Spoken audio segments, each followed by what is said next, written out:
couple more questions from this forum thread, and let's see what else is good here. Oh, any explanation for why there's no Zerg right now? Except for one, Slush is still in the tournament. He's the only Zerg last Swarm player standing. Yeah, I know. Good luck to Slush. He's going to have to play a lot of Terran and Protoss. I think that, okay, so QXC just let me know that he's doing his settings since he got them all set up on the first computer, and now he had to switch, so he's doing it. So that's what he's working on. That's why he's in his own lobby there. Right. And as far as the Zerg, I do believe the amount of people in this tournament that are Zerg was actually on the lower end, and we're seeing that a lot overall. I think that Zerg has played a little bit less than the other races, so that's something to consider. I haven't been able to actually, I mean, we didn't cast very many Zerg games ourselves. I think that Day 9 and JP were covering a lot of those, and so I didn't see the level of play on those Zerg players, but maybe that plays a factor, or I don't know. It just, I mean, at the end of the day, though, there wasn't as many Zerg players in this tournament. It's a bit of a shame, actually, because I really would have loved to cast any kind of a Zerg game because I am a Zerg player myself. And I really do like watching the Swarm play. So far, I think me and you, we've only casted, you know, Protoss and Terran games. So hopefully, Slush makes his way forward and he continues to play well. I'm not sure he's playing in the round of 8 right now, but he is in the top 8 so far. So he's definitely looking very strong, and hopefully he makes a great showing for the Zerg race. Yeah, and a lot of people in the audience were actually asking me, can we see the brackets anywhere? And if you go to gotfrag.com, they do have the brackets on there. Just kind of browse around there, and you will be able to find exactly who's playing who's in the lower bracket, and who is still in the higher bracket. Which, if you're a fan of someone in that higher bracket, I mean, they still have 2 matches that they can drop before they're out of it. And so, just because one of your fan favorite loses, I mean, he's still got a chance. And you got to remember, double elimination. Yeah, exactly, the double elim. And the cool thing about that is the further you get in the winners bracket to begin with, that's less players you have to play if you do eventually get bumped down. And so every single round, these players are wanting to advance. I mean, at some point, everyone's got to lose except for one person. And so the rest of the remaining 63, I mean, the further you get, the better chance you have of being in the finals. Right, right. So right now we're looking at QXC and Huck. That is QXC on the left with the bandana, and Huck in the sponsored sweater on the right. Of course, the players here on the StarCraft 2 floor are going to be playing face off against each other so that they can't, look at each other's screens. And it looks like QXC is just getting his settings set up, just warming up a little bit in his own little private game. But right now, I just want to ask you, what exactly is the Cloud Fist? The Destiny Cloud Fist build, man? You have not been watching my videos nearly enough. You call it the 1-1-1 build. I call it the Destiny Cloud Fist build. You know what? Because it's awkward to me to say the word 1 3 times in a row. And I think that also came from one of those nights I didn't have nearly enough sleep. So maybe I should just make this a common occurrence, make my own vocabulary Did you just happen list. To have a picture of a cloud and a fist on the side I of don't your know, wall? but people have been drawing pictures and posting it all over my Facebook, so that's definitely entertaining. Got a good kick out of that. And like you said, there were a bunch of people here with custom shirts made to show their support. So absolutely hilarious. So if you ever hear me say something that doesn't make sense, it's probably just one of my little quirky things. I'll try to explain it for everyone out there. But there we go. It looks like they're getting yeah, he's still actually doing his settings. There we go. Yep. So he is now in the game. We're just going to double check really quick to make sure that he is ready. And we should be able to start very soon. Yeah, it should be. And again, I mean, it's been a couple minutes, but the map is Delta Quadrant, which again is that 4-player map. And it's a map that does allow for heavy macro games. But okay, so both players, looks like Huck's ready.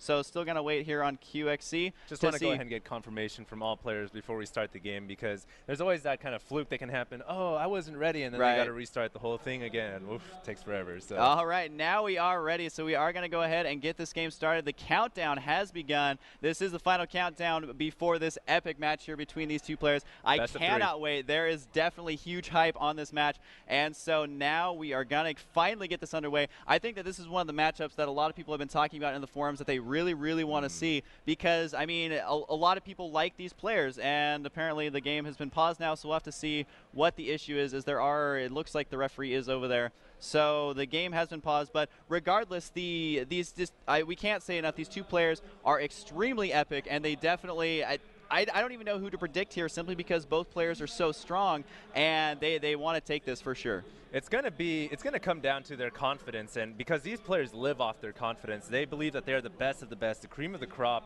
and whoever can shake that foundation is going to take a lead in this game, I believe. There's actually a huge crowd around QXC and Huck as they're playing right now. This is pretty much the highlight match of this entire round. I don't think anyone has casted any game so far of QXC or Huck so far. I don't believe so, and if they did, we definitely missed it. But the cool thing about this matchup is that these two players are the ones that a lot of people wanted to see. And so when we're first seeing them, they are going head to head. So I cannot wait. They're actually sitting right behind where our cameras are. So we'll actually be able to see them like the whole time. So definitely look to see their reactions. And apparently his computer's on fire, so I'm not sure exactly what's going on there. There's smoke coming out right now. As there are a bunch of people gathering around trying to get this fixed up. So we'll see if they are ready now, as they are going to be trying to queue up the game. And the game is underway right now. All right, so here we go. Finally, after all the delay, looks like Huck going to be spawning as the blue Protoss at the top left-hand corner here on this map, and his opponent, of course, QXC, spawning as the red Terran. Terran versus Protoss here on Delta Quadrant. And let's go ahead and talk. I've been talking about this all day long. Here is the backdoor expansion that is covered by the rocks. A little bit more difficult to hold, but for the Terran players, likewise on the other side of the map, easy to access to as long as you can kill these rocks. Now, this is where the Protoss player can place a proxy pylon. If they put it here, they don't need vision of this area. They can warp in Zealots, warp in Stalkers, bring them around here, and they can flank into the main base. This is something that every Terran player or even Zerg needs to be careful about when they're playing against Protoss. It's definitely, you do have to utilize everything you can on the map. I mean, we've seen it on maps like Lost Temple where, you know, you abuse that high ground advantage at that natural, something very, very similar here. And what's cool about these games is a lot of the top tier players they research these maps, they study them, they watch as many replays as they can, and they try and keep those tricks in their back pocket to utilize them, because not everyone can know everything about every map. And so if you can just use those little trick cards and not release that information to basically as few people as possible, and then really surprise your opponent with something like that, it can definitely, I mean, you can just win a game based on the fact that your opponent had not seen that strategy before. So right now it does look like QXC doing a very standard opener here, and I would expect to see the same thing from Huck, as he should be just throwing down his guys right about now. It's interesting to note that Huck actually went scouting cross position first. He didn't decide to go over to the bottom left or top. Instead, he went straight across the map, and that is, of course, by doing that, you can access the Zelnaga Watchtower on the way. So that's some quick access to the center scouting location, and that's just a preference really by player, but it looks like Huck is going to make his way into QXC's base. QXC opening standard, like you said, 12 racks, 13 gas. Over on the other side, we have Huck opening standard as well. It looks like he got his assimilator just a little bit earlier, so we'll see what that transpires to. Huck is going to actually be getting his pylon here before Cybernetics Core. That's really just a personal preference, as some players will get that Cybernetics Core out before that pylon. You just got to be careful not to supply block yourself with the second pylon being delayed, as his second gas is going down right now. So I've been watching Huck's games, and I don't think I've seen him do crazy builds in any of the games I was able to spectate over his shoulder. And so I would expect, at least as far as Huck is concerned, to go pretty standard builds here to try and beat QXC straight up. QXC, though, I have seen some pretty creative games from him, so it'll be interesting to see exactly what he can pull out of his pocket and start throwing it towards Huck. QXC right now is getting the concussive shells out of this first barracks inside the main base. He's also getting a Marauder as well, so it looks like he is going to be focusing on Marauder heavy in the beginning, a great unit of choice to deal with the gateway units. Huck, meanwhile, has not revealed his tech. He needs to kill off this scouting SCV before he can throw down the next building, whether it be a Stargate, whether it be 3 more gateways. It's unsure right now, and QXC wants to keep this SCV alive for as long as possible. Notice he didn't run it into the mineral line because it could have gotten surrounded there, and it looks like he is going to scoot his way outside. Meanwhile, Probe getting chased out by the Marauder as well. And this is great for QXC, denying all potential scouting, and it looks like QXC is going to pull his scout away as well. Let's see what Huck decides to go for on his tech route. Both players were able to save their scouting workers, which a lot of times players think they need to keep it in there and sacrifice it. That is not the case here, as there is a Stargate on the way actually now for Huck. Where is he hiding it? Here it is at this location. Again, if we do see a Reaper out here for scouting, which is pretty common on this map to get a delayed Reaper since you can scout easily, he may spot this, but for right now, he is not going to. There is a small battle here at the entrance of Huck's base. I don't think his Stalker's going to get away. No, he does barely just get it away. Do note, though, that since Huck opted to get a Zealot first, he is not going to have as many range units as usual, which is exactly why he's going to have to pull off these probes, but there's nothing reinforcing these probes, as the Stalker does go down. One probe has already died, so the early aggression from QXC definitely paying off, as another probe has gone down. They are going to trap this Marauder in here. He's going to have to walk through a maze of probes to get out of here alive. Don't know if he is going to make it. No, he is not there. So QXC was able to kill several probes. At the same time, though, he is delaying the mining from Huck, and Huck did opt to get an early Zealot. Most Protoss will get a Stalker first, but he's definitely confident here, and he needs to try and save that Zealot, and this Marauder is just being very, very pesky. QXC here with great control, great attack, going in there and taking out several workers. I think if we take a look at the income tab, though, Huck is back on par with the enemy Terran. He's at 23 to 24 harvesters. Huck, though, is now chrono boosting out 2 Void Rays. This is the real threat, and QXC has no idea about this proxy Stargate. He doesn't know that this is coming. He went into the base, and I don't think he saw the second gateway. Yes, he did. So all he knows right now is it's a pretty standard build. He doesn't see anything unusual. He's not even clued into the fact that there are 2 Void Rays just hiding over here at the natural expansion, and very soon those Void Rays are going to run in here and do a lot of damage. QXC is pumping out Marines out of this barracks with the reactor, which is great, but he needs more Marines to deal with these Void Rays, especially if they charge up on this refinery or any kind of building. They're just going to decimate everything that QXC has, so look for that to do a lot of damage.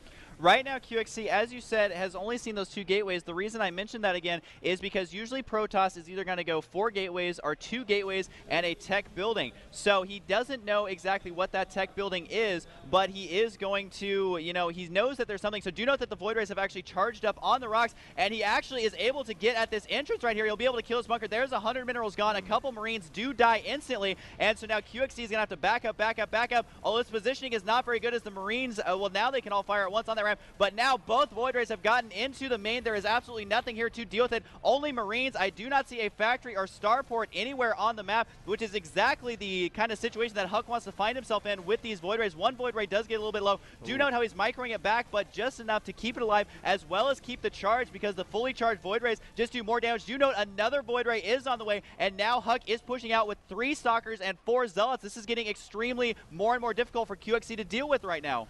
QXC here is in a lot of trouble. There are 3 charged up Void Rays inside his base in the air, just pounding away everything. All QXC has are Marauders, but the Stalkers and Zealots coming in. QXC forced the GG out. Very fast GG for QXC. Huck playing brilliantly there, hiding that Stargate and pumping out dual Void Rays, charging them on the rocks and then running in, and that right there was the real threat. QXC never scouted that out. He went in and he saw 2 gateways. He thought that the Protoss player was playing relatively standard, didn't see anything to clue him into the fact that there were Stargates coming, and then all of a sudden those nasty Void Rays up in the air just destroying and demolishing the Terran base. I think what QXC did was he was expecting the robotics, as that would be more standard. He probably thought he had time for the observer to come out and allow him to tech his own way and then throw down a scan to see exactly what's headed his way. However, that bunker placement was a little bit too close to those rocks. That is showing the exact utilizing the map and everything on the map to your best advantage. He saw that, oh man, there's defenses here. I'm going to charge up on these rocks, and that makes killing that bunker so much easier. That's 100 minerals just out the door, plus those 2 Marines that died right away. So that is exactly the kind of stuff we're talking about, where you have to know every map as best you can, use those Void Rays, and sometimes what you'll see is Protoss throw down a pylon if there's nothing that close, charge up on the pylon before trying to break that entrance. And one last thing I do want to mention is that a lot of players think that you have to use the Void Ray for harassment instead of breaking the entrance. But a lot of time, Terran building placement allows you to break it very easily. Not only break the entrance, but also charge up the Void Rays on those buildings right there, which is exactly what we saw. Right now, you guys are seeing QXC and Huck. Well, you guys just saw QXC and Huck. They were just talking about that last game. You saw QXC actually a little bit worried. He's like, what happened there? How do I hold that off? He just didn't scout. He didn't see those Stargates, and those just caught him by surprise. It looks like QXC has chosen the next map, though. It is going to be Metalopolis. So we are going to be seeing a TVP on Metal. I think Metal is a fairly even map when it comes to Terran versus Protoss. Any player can take a given advantage on that terrain, and it's going to be interesting to see who comes out ahead. It is also interesting to see how many players are actually picking this map, as a lot of players have been picking Metalopolis as their after they lose, then they choose Metalopolis, which to me is kind of interesting simply because everyone has played Metalopolis 8 bajillion times. And so while you may be really good at the map, so is your opponent. And a lot of times what you'll see in high-level tournaments is people will pick, say, a map that isn't as common, so say Desert Oasis, that you have some pretty sexy build on, and you just use that to your opponent. They're like, what is going on? This is why I never play this map. I hate it. And then you take it into game 3. But we are going to see Metalopolis, very, very common map. I think we've seen several games. We've cast several games, I know, on this map already. And so standard map, but definitely not standard players. But QXC is really going to have to play a little bit different here. He did not prepare for those Void Rays at all. And really, that's a build that you're going to run into against Protoss quite a bit, is 2-gate Void Ray. And I mean, that it just happens he was not prepared for it. All right, so here we go. Players are ready to start here. QXC currently down 1. Huck taking that game very convincingly with that hidden Stargate. The map is going to be Metalopolis. It is always a tongue twister. It is going to be a 1-versus-1 here with Huck up 1 point right now in this best-of-3 matchup. Whoever wins this game, should Huck win, will advance forward and knock QXC down. But if QXC wins, it is going to go